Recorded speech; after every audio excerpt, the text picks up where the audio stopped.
Hi friends, Tracy here from the Sewing Channel. Welcome back, and if you're new here, welcome.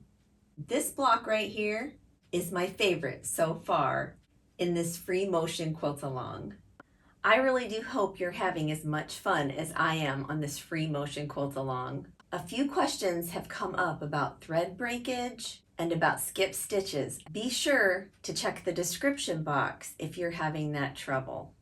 If you're having trouble free motion quilting on real fabric, check out the link in the top right hand corner to check out my free motion quilting hack. It's a game changer. I would like to share some of your blocks in my next upcoming videos. So if you're up for letting the whole world see your free motion quilting, hey, if I can let the world see my free motion quilting, then you should be okay. Take really good pictures in good lighting of your different blocks that you've been free motion quilting along with me. Send those to thesewingchannel33@gmail.com. You don't have to sash them or anything like that. You can just send me a picture of the blocks because I know that we're not finished at all yet. So I think it'll be fun, and I think it would encourage each of us if we could see what each other are doing. Because my floral block right here, it's not going to look the same as someone else's. Someone else is going to have a different take on this floral block, and it'll be fun just to see. So I really do hope that you send those in. Enough talking already. Let's get to making my favorite free motion quilt block so far. First up today is the floral waffle mash, and it's a really cute block. We're going to essentially put a cluster of roses or flowers in the center and then do our waffle shapes off to the side. You're going to prepare this block just like you did with any of the others, leaving that 3/4 of an inch off to the side and marking it. Now you see here I'm leaving the middle open, and that's because we're going to put that cluster of roses in the center there. Those lines that we put on there ahead of time, they're going to help us with the waffle design so that everything stays nice and straight and in alignment. If you're confused at all right now, I will link that video, the very first one in the top right hand corner here, just in case you didn't watch that. You can get all caught up with thread and needles and how we're going to prepare the blocks and all that fun stuff. So you might want to go there first and check that out and then come back to this video. Your roses or flowers don't have to look exactly like mine either. If you have one in mind that works better for you, you go ahead and do that. It's perfectly okay. So you can see on mine that I'm putting my quilt sandwich all together, and I put my top piece on there, and I've already put those blue grid lines on. It was much easier to show you with the pencil rather than to show you on the fabric. With this one, I started with the bottom of the leaf, and it was off center. It was not right in the center of this quilt block. It was kind of down and off to the center. So I made both of my leaves first, and I echoed inside, and then I made one big swirl. And then I put these 4 different quadrants around my swirl. And I count them like that because that was the easiest way for me to do this flower. And I'll show you on the next one here. So I do the swirl, and I do 1 quadrant, 2 quadrant, 3, and I'm going to do a little 4th one right there. Now, if it was the bigger flower, like in the beginning, it was a lot bigger of a petal around there. And then I just echoed around. And I just added leaves in wherever I, thought a leaf was needed. And I just kept going around and paying close attention to where I was headed, though, because I wanted to make sure that that cluster was toward the center, and I wanted all of the corners to be no floral because that was going to be where the waffle went. So you can see here, so I'm coming around that swirl, and I'll show you here. Oh, I'm going around the leaf first. Now 1 and 2, 3 and 4, and then I echo back around. Now I count them because it made it a lot easier for me to remember that that was going to balance out that rose. And every time I would make one, like I would count one, I would put a little dip in it, just like a little curve almost, just to give it some body. And that just seemed to make a really pretty flower, or rose, it looks like to me, I guess. And I echoed when I didn't know what else to do. I did make a few mistakes on this one, and I do fix one, and I have to unpick, and I will show you that in the video here. Here we go with the swirl again, and then we go 1, 2, 3, and 4. And then I went around the leaf, and then I'm going to come back around and echo. These were really so much fun to make. They are my favorite. And I feel like I could make these like a lot of them and I would be okay. Now here's my mistake.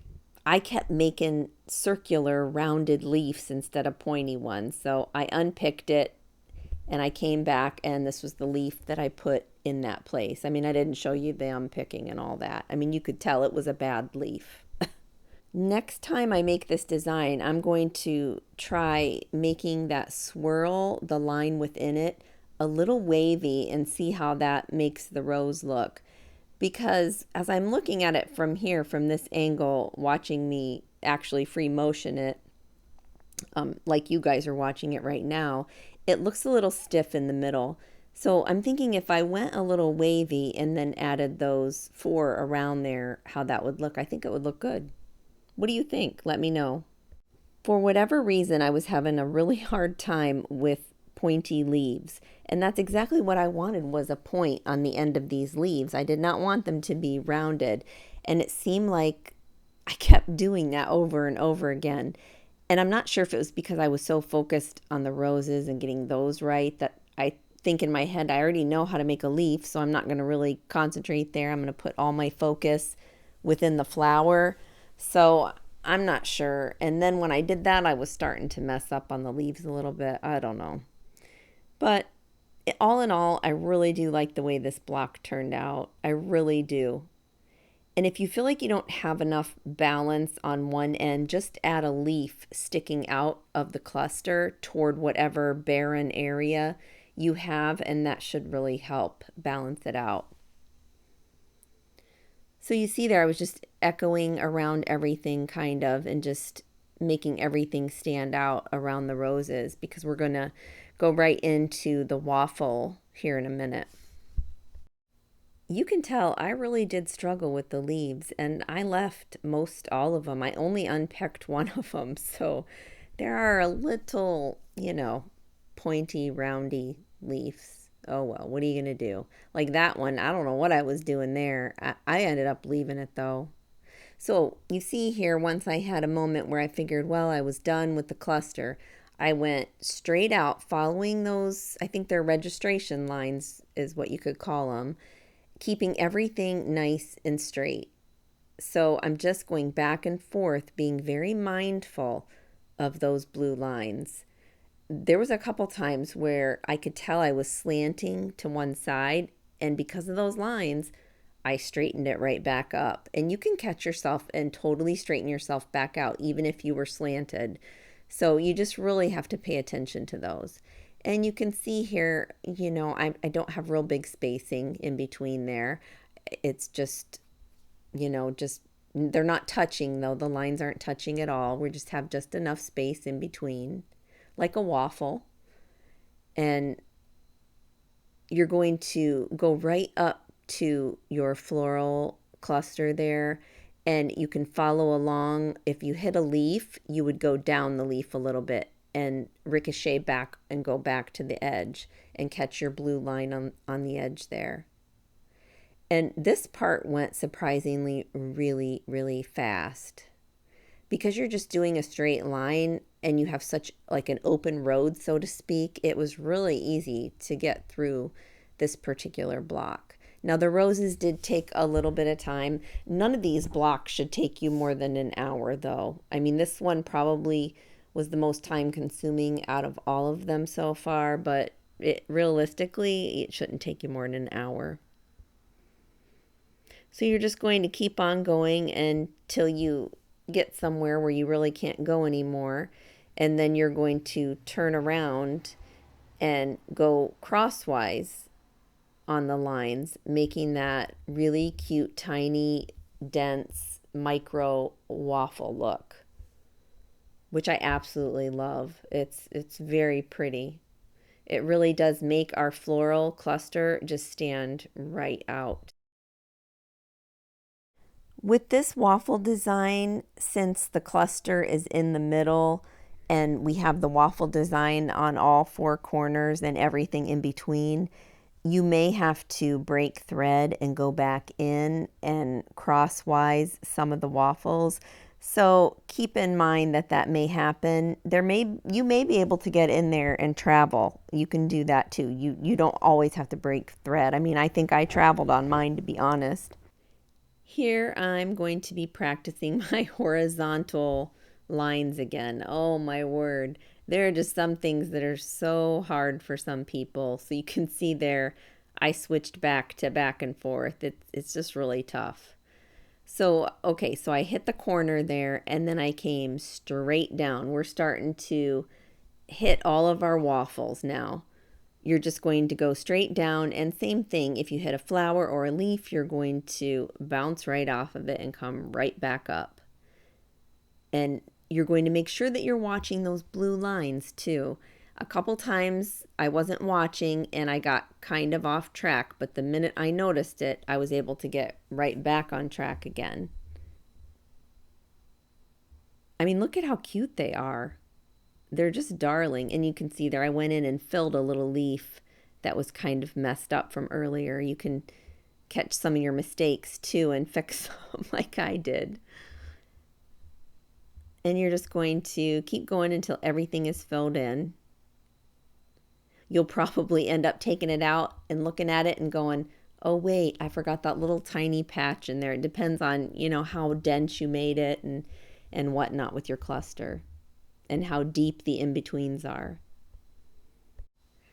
Let me know down in the comments if you have ever done this micro waffle design before. I haven't really seen it much out there and done in different designs, but I'm really liking it. I don't know if it's just that it's easy or what, I don't know, but I like the look of it. It's just really tiny and mashed down and I really like it. So let me know what you think of it. Let me know if you've done it before, if you've seen it. I mean, we're going to be doing some bigger waffle designs too, so this won't be the only one that we do during this quilt along. We're going to try to do all kinds of different new things. So I'd also like to know what type of sashing you guys are going to be using in your quilts. Are you going to go floral, or are you more retro or modern or geometric? I don't know. Scrappy. What are you guys leaning toward as far as your quilt goes within the sashing? You could also do the sashing one color one side and a different color of fabric or print on the back side. So it's really versatile. So I guess there's a lot of time to think about it. I mean, I've already chose mine, of course. It's that beautiful Julia's Garden. Oh my word, it's just gorgeous.